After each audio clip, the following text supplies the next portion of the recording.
Welcome to Payel's kitchen. Cream chocolate ছাড়া শুধু cocoa powder use করে চকলেট গানাশ কেকের রেসিপি নিয়ে এসেছি। খুবই ইজি সিম্পল একটা কেক, যে কেউ বানাতেও পারবে আর নজল পাইপিং ব্যাগ ছাড়া গার্নিশও করতে পারবে। এই কেকটা আপনারা নিউ ইয়ারে বানাতে পারেন বা কারো জন্মদিনেও বানাতে পারেন। গ্যাসের উপর একটা কড়াই বসিয়ে ওতে একটা স্ট্যান্ড দিয়ে দিয়েছি, আপনারা চাইলে বাটিও বসিয়ে নিতে পারেন। একটা থাল দিয়ে ঢেকে লো টু মিডিয়াম হিটে 10 মিনিট গরম করে নেব। কড়াইটা প্রিহিট করে নেব। আমি এই কাপ দিয়ে প্রত্যেকটা ইনগ্রেডিয়েন্টস মেপে নিয়েছি। আপনারাও যে কোনো একটা কাপ বা একটা বাটি নিয়ে নেবেন আর সেটা দিয়ে প্রত্যেকটা ইনগ্রেডিয়েন্টস মেপে নেবেন, কারণ সবার কাছে মেজারিং কাপস থাকে না। এই বোলটাতে আমি টোটাল 1.5 কাপ ময়দা নিয়েছি। 1.5 কাপ ময়দার থেকে 3 টেবিল স্পুন ময়দা সরিয়ে রাখবো। 3 টেবিল স্পুন সরানো ময়দার বদলে আমি 3 tablespoon cocoa powder add করব।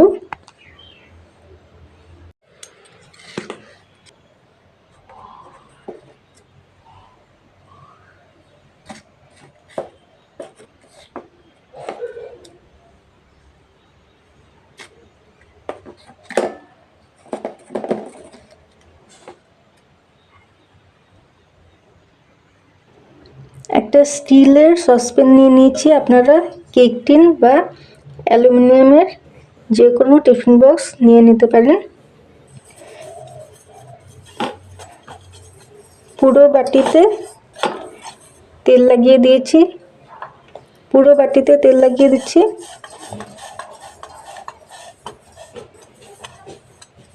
একটা কাগজ গোল করে কেটে নিয়েছি, নিচে সসপ্যানের নিচে বসিয়ে দিচ্ছি। এতে কি হবে, ইজিলি কেকটা বেরিয়ে আসবে বেক হওয়ার পর, নয় অনেক সময় আটকে যায় কেক। আপনারা যে কোনো পেপার নিতে পারেন, বাটার পেপার থাকলে সেটাও নিতে পারেন। এটার উপর, এই কাগজের উপরেও তেল লাগিয়ে দেবো।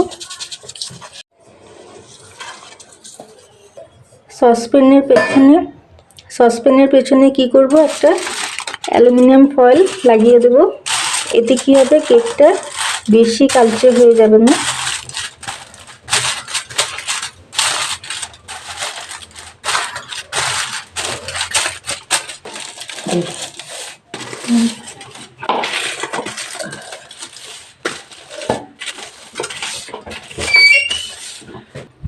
একটা বড় বোলে 1 কাপ দুধ ঢেলে দিচ্ছি, একটু বাঁচিয়ে রাখবো, পরে দরকার হবে।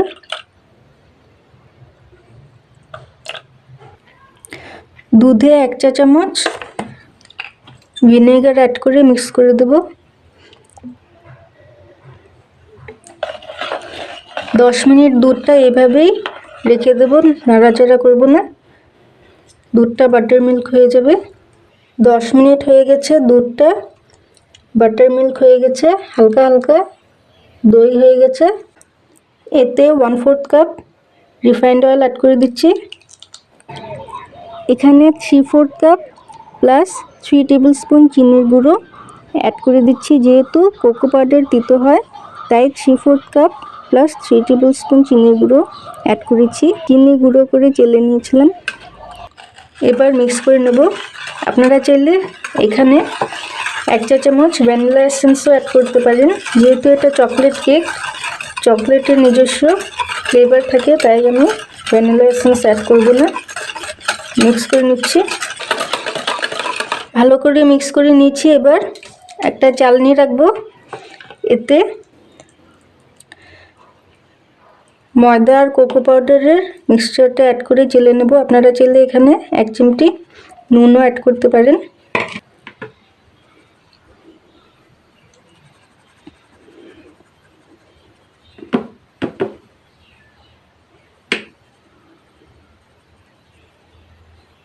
একটা হুইস্ক বা যে কোনো স্পুন দিয়ে আস্তে আস্তে হালকা হাতে মিক্স করে নেব।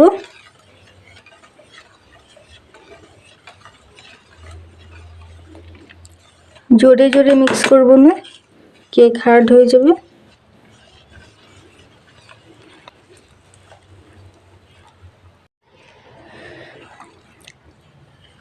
ব্যাটারের কনসিস্টেন্সিটা এরকমই হবে, না একদম পাতলা না একদম ঘন, মিডিয়াম থিক। আমি আজকে ইনো দিয়ে করব চকলেট কেকটা। 1 কাপের বেশি ময়দা ছিল, তাই 1.5 প্যাকেট ইনো অ্যাড করব।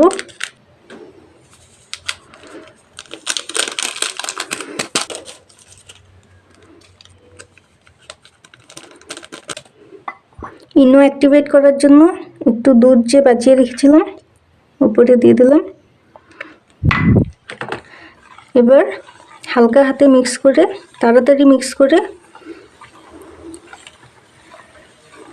কেক টিনে ঢেলে দেব। দেরি করা যাবে না।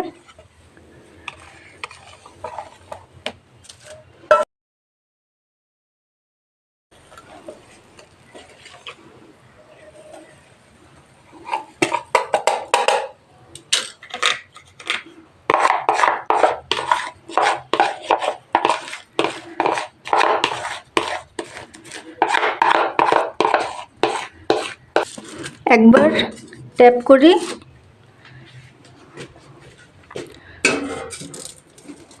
কড়াতে বসিয়ে দিলাম। লো হিটে ঢেকে কুক করব যতক্ষণ না পুরোপুরি কুক হচ্ছে। ওদিকে কেকটা হতে থাক, এদিকে চকলেট গানাশটা বানিয়ে নিচ্ছি। 1/4 কাপ কোকো পাউডার একটা প্যানে অ্যাড করে দিচ্ছি। গ্যাস কিন্তু অন করিনি এখনো, আগে সব মিক্স করে নেব, তারপরে গ্যাস অন করব, নয় লাম্পস হয়ে যাবে, ডেলা পাকিয়ে যাবে। 1/2 কাপ চিনির গুঁড়ো, 1 টিস্পুন কর্নফ্লাওয়ার, এই যে cornstarch, 1 table spoon butter, 1/2 cup থেকে একটু বেশি জল, 3/4 কাপ থেকে কিন্তু কম, আর 1/2 চা চামচ মতো ভ্যানিলা এসেন্স ফ্লেভারের জন্য। সব আগে একসাথে মিক্স করে নেব, তারপর গ্যাস অন করব।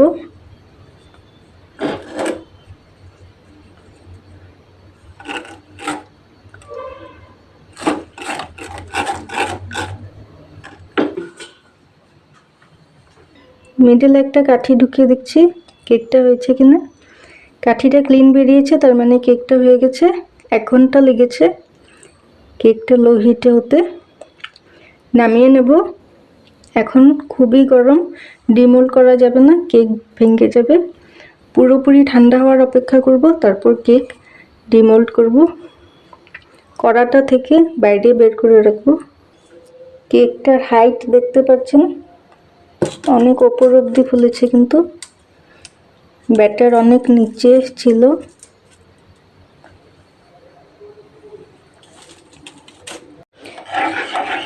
গ্যাস অন করে দিয়েছি, লো হিটে নাড়বো আর অনবরত নাড়তে থাকবো, নয় লাম্পস হয়ে যাবে। আর যদিও বা একটু লাম্পস হয়, ঠান্ডা হওয়ার পর চেলে নেব, স্মুথ হয়ে যাবে সসটা, গানাশটা।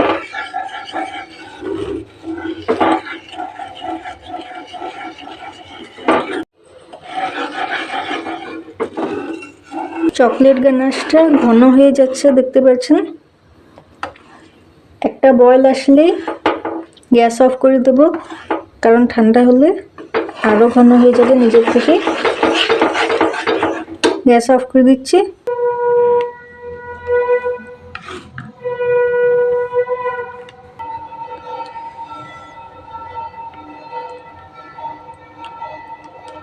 একদম স্মুথ সিল্কি হয়েছে চকলেট গানাশটা। কেকটাও পুরোপুরি ঠান্ডা করে নেব, গানাশটাও ঠান্ডা করে নেব, তারপর কেক ডিমোল্ড করে গার্নিশ করব। আমি কেকটা যখন চেক করতে নিয়েছিলাম হয়েছে কিনা, এইভাবে হিলে গিয়েছিল, তাই সাইডে দেখতে পাচ্ছেন উঠে গিয়েছে, একটু ব্যাটার লেগে গেছে সাইডে। এগুলো কেটে দেব, কারণ না গার্নিশ করা যাবে না, একটু কিনারটা ক্লিন করে দেবো, আর কিছু না।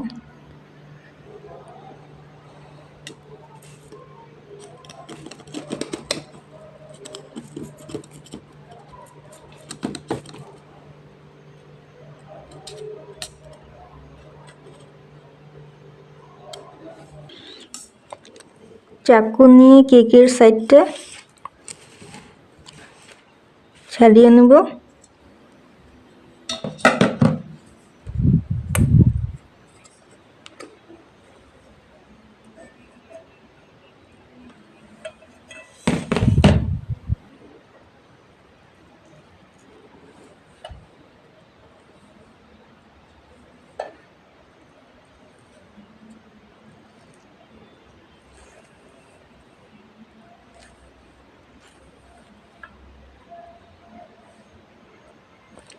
কেকের পেছনটা দেখিয়ে বুঝতে পারছেন কেকটা পুরো জালিদার হয়েছে, খুবই সফট।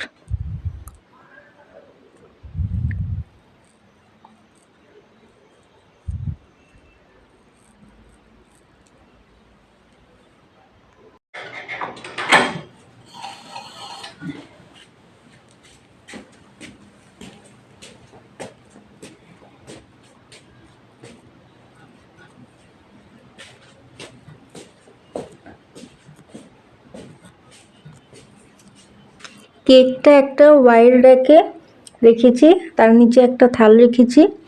চকলেট গানাশটা উপরে ঢালবো, আর চকলেট গানাশটা নিচে পড়বে, মানে এই থালটাতে পড়বে। আর গানাশটা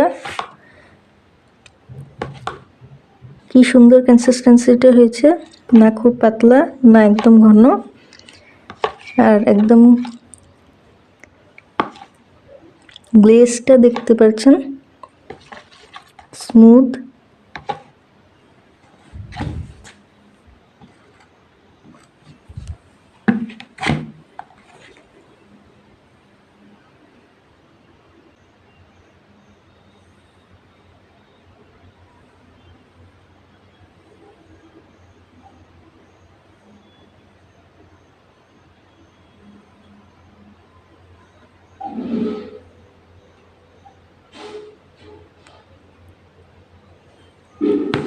পুরোপুরি ঢালবো না, প্রথমে একটা কোট দিয়ে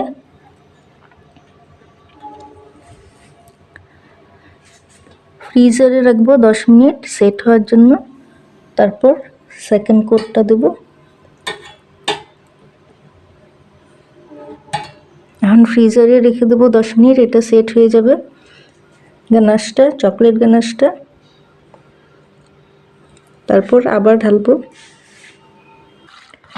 ফ্রিজার থেকে বের করে নিচ্ছি, আবার উপরে গানাশটা ঢেলে দেবো।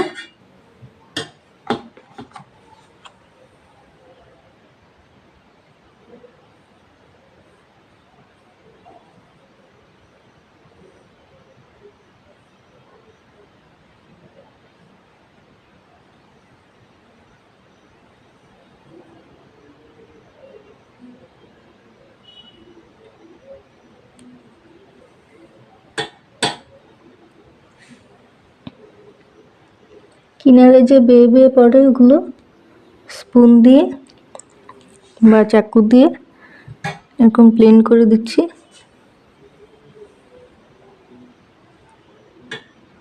আবার ফ্রিজারে রাখবো সেট করার জন্য। আর গানাশের দরকার নেই, যদি প্রয়োজন মনে হয় আরেক কোট আপনারা দিতে পারেন। 10 মিনিট লো হিটে ড্রাই রোস্ট করা মাখানা চেরি আর অরিও বিস্কিট দিয়ে গার্নিশ করে নেব। কেকটা ডেকোরেট করে নেব।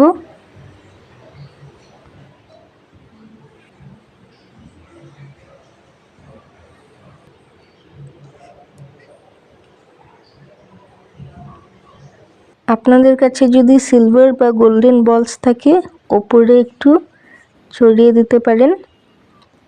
আমি সাইডে একটু নকুলদানা লাগিয়ে দিচ্ছি, এটা তো সবার বাড়িতেই থাকে।